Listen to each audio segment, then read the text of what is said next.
it's Liz. My dad and I just got back from this trip through South Carolina visiting the Southern campaign of the American Revolutionary War. And today that I'm speaking about now is day 3.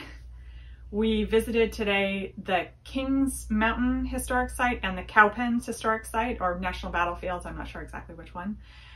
First we went to Kings Mountain, and we were bummed because we went there on a day that the visitor center wasn't open, but we said, that's fine, we don't need no stinking visitor center.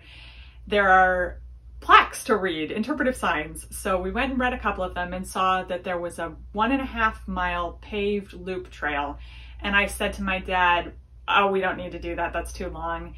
And my dad said, well, we'll just walk a little bit of it. So we started out down the trail and we ended up walking all 1.5 miles of it, partially because it's got great benches all along the way. So we were able to stop every time we read an interpretive sign, lots of interpretive signs.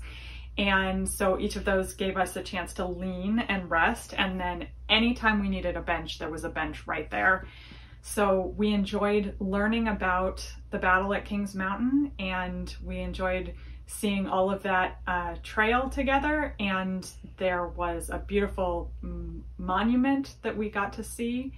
And then when we were done with that, we took off and headed over to Cowpens. Now, Cowpens also has a very similar paved walking trail that you can take. And we even saw at Kings Mountain, we actually saw somebody on a motorized scooter taking the trail. So it's got steep spots, don't get me wrong, but it's pretty manageable regardless of what disability you might be approaching it with, as long as you have some sort of adaptive equipment for you to use.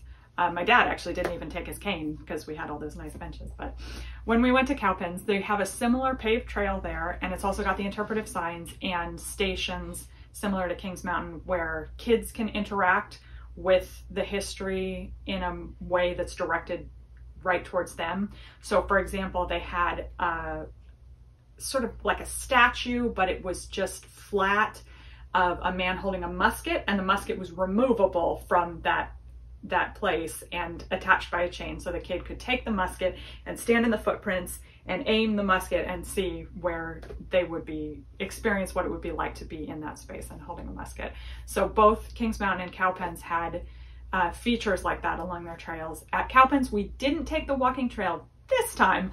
Last time I was there with my husband and the 2 kids, we did, and the kids loved it.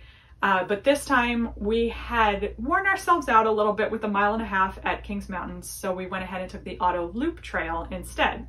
Now the auto loop trail is a little weak. It leaves some to be desired. There were 3 stops that we made along that trail with interpretive signs, but it really didn't give us nearly as much as the walking trail would have. So that was a little bit disappointing, but we still had a wonderful time, still loved Cowpens.